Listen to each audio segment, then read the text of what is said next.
champion in poetry interpretation from Bradley University. And your national champions in duo interpretation from Bradley University. Congratulations, your national champion in communication analysis from Bradley University. Our national champions, Bradley University. Oh, hi. Glad you could make it. I was just looking over the rehearsal tape for tonight's show. My name is Wally Gibson, and I guess you could call me the host for this evening's extravaganza. I'd like to try to give you an idea as to what it is that brought these successful individuals together, and also try to tell you what exactly a college forensic team really is. The power of persuasion and oral interpretation can be seen every day. Our nation's political figures debate issues. We watch television and see actors. We persuade our friends and coworkers with our own ideas. Everything contains the power of persuasion and communication. So why not have competition between people who have made the art of conversing their goal in life? This is the Bradley University speech team. Now, this team has won the national title for the last 2 years, and, well, let's just say look out for them this year. Tonight's program has brought back select members of the alumni, has mixed in some present acts, has added the spice of a live audience, and mixed it all together in one of Peoria's hottest night spots, Sully's Pub. You ready to go? Let's do it.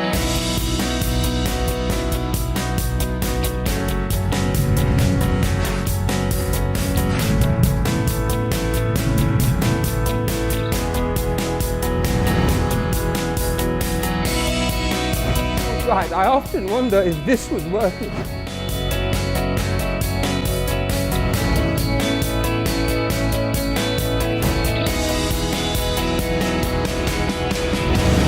I was gonna find a fight.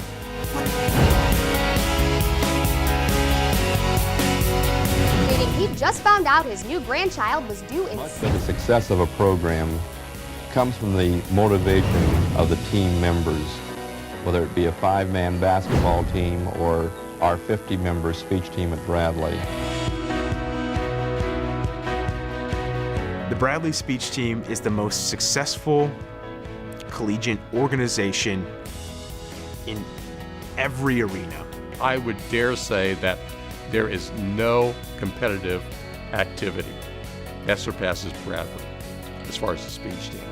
Just look at what the Associated Press said about the Bradley speech team. We have more titles than any other football program, any other baseball program, any other debate program. You know, you're talking about UCLA, Kentucky, Duke, combined in basketball have not won as many national championships as Bradley. And that was all something that Larry Norton started. I first met Dr. Norton when I was 6 years old. He and my father were contemporaries in the field of speech, and we spent every summer vacation at National Pi Kappa Delta planning conventions and meetings where I became good friends not only with Dr. Norton and his wonderful wife Eleanor, but his 2 children. Dr. Norton was always this booming figure to me that had a voice similar to my dad's, but I was younger and he wasn't my dad, so it was a little more intimidating.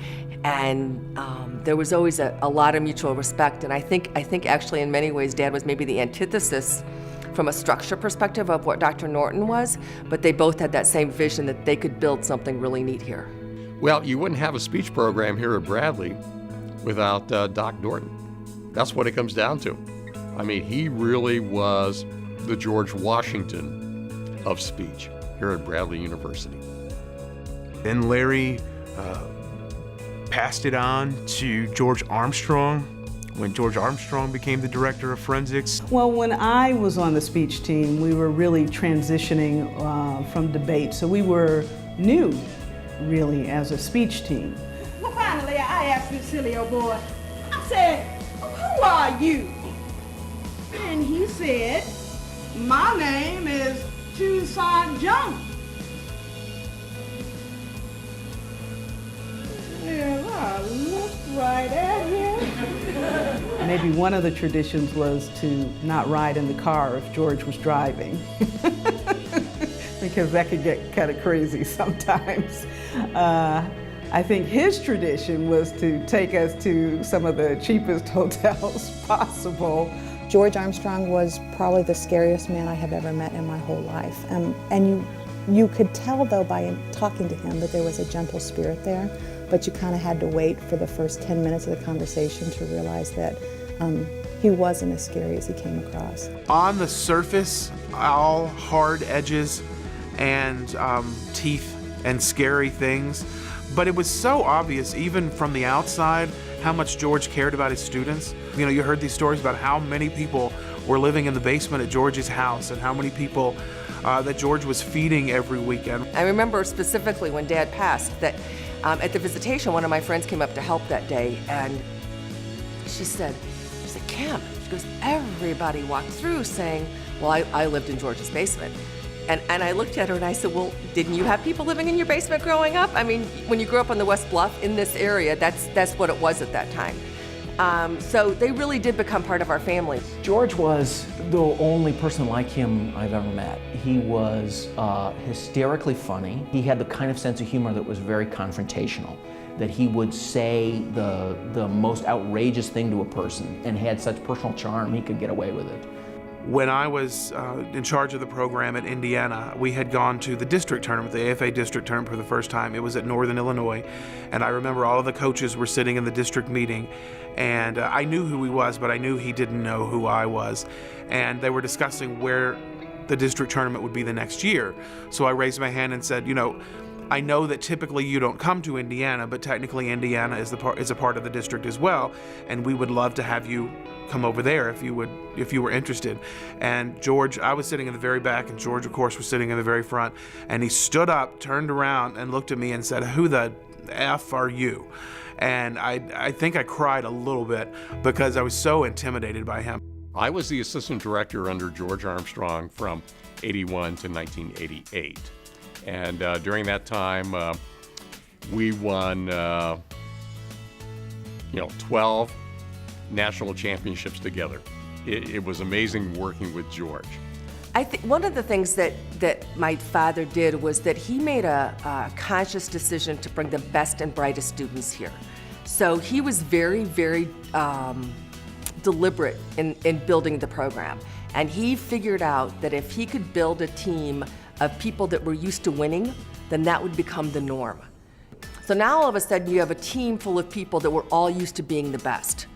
And I remember people like Greg Lehman and John Quirk and Sam Markison telling me, you know, your dad wasn't necessarily always coaching us. Your father taught us how to self-coach and how to peer coach. And the expectations were that we were just gonna win. You know, there wasn't a you better win, or it was always, if you do your best, that's all I want. I think the best story, and I know a lot of students have heard me tell this before, but it was my first year here at Bradley working with George, and it was the year when we thought we could win both the national championships. And we were just on a roll, a real mission to do that. We did a really good job as far as the AFA tournament. And then it came down to NFA as far as trying to win that. And Eastern Michigan University was, they were just a juggernaut at that point because they'd won for 6 years in a row. And so we go to Ohio State University, and we're competing against EMU. And, it looks like we have a really good chance to win the tournament. And in the quarterfinals, we were well ahead. Eastern Michigan, it was like a horse race at that point. Eastern Michigan pulled even in semifinals. They passed us in finals. And so nobody knew what was going to happen at that point. And so, it's like a beauty pageant when they announce the top 10 teams. And they get down to, the top 2. And the person who's announcing sweepstakes, Seth Hawkins, says there's a team that has won this tournament for the last 6 years. This year, they are second.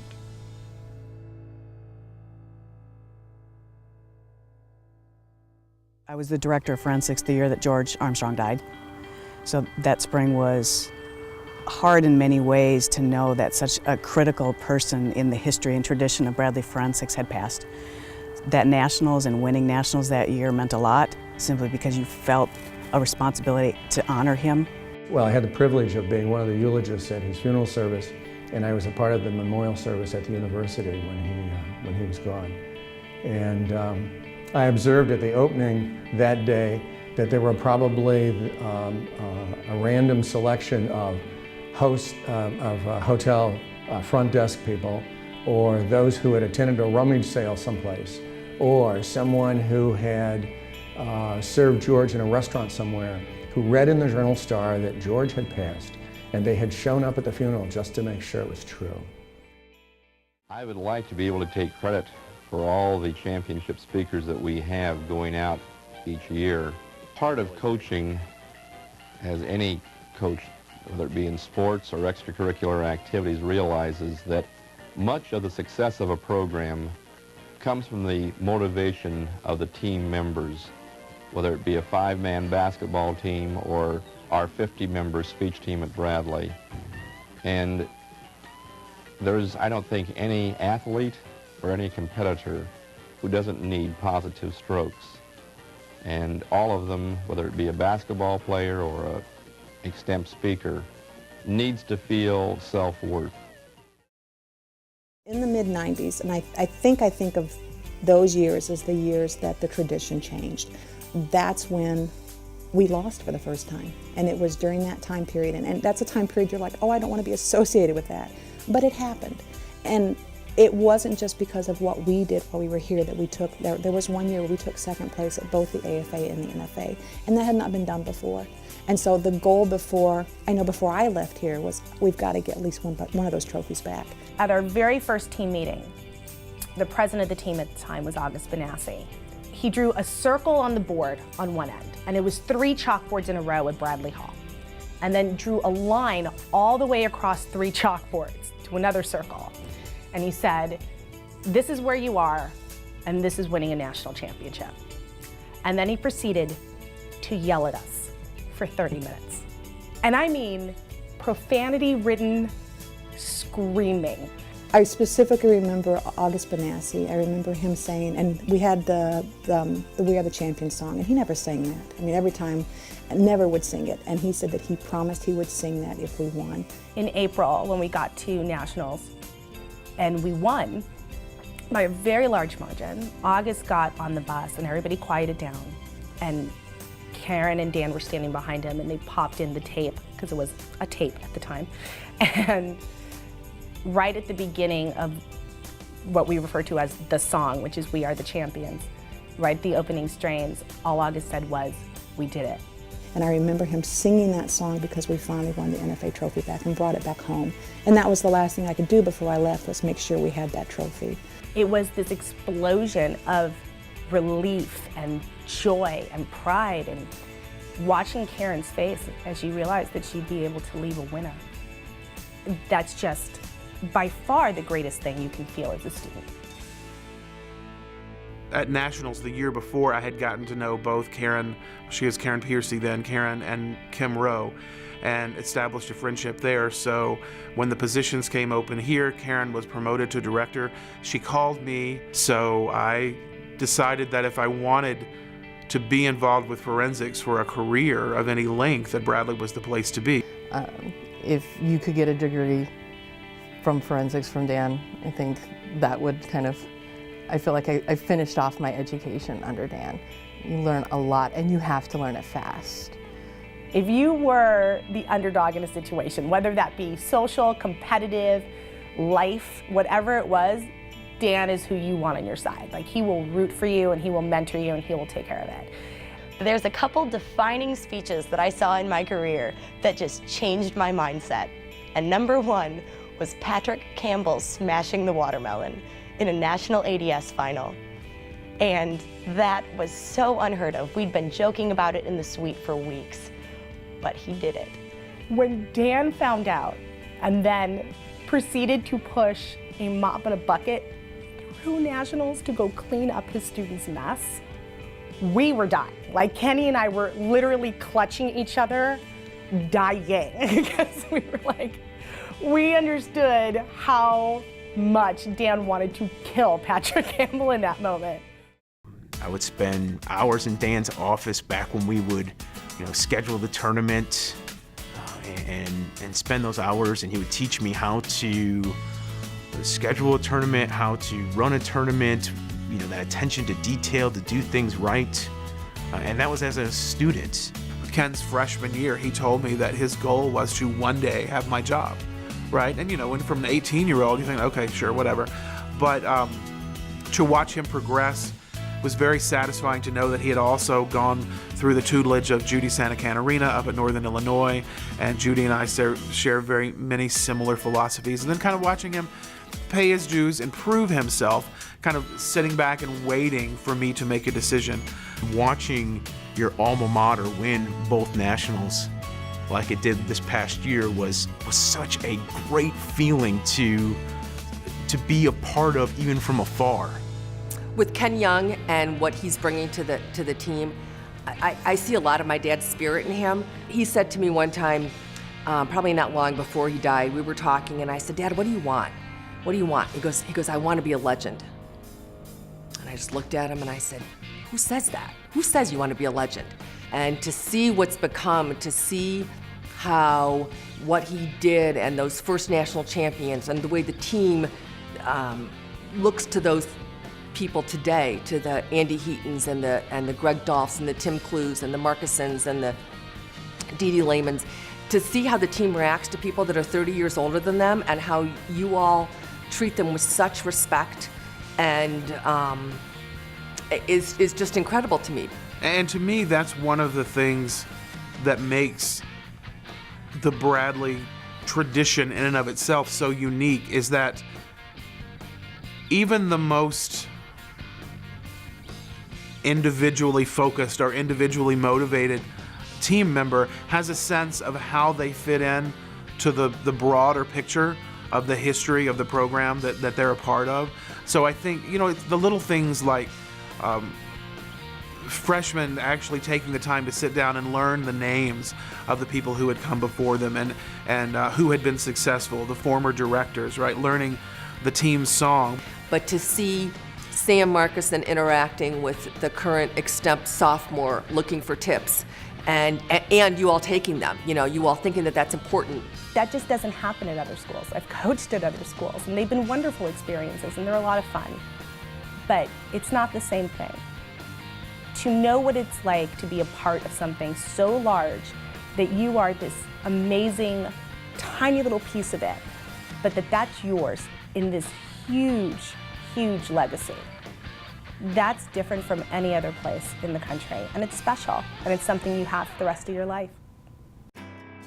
Unfortunately, no team in the country understands the hunger of this program, because the legacy of Bradley is so much more than me, so much more than the coaches and the administration that will be interviewed, throughout this process.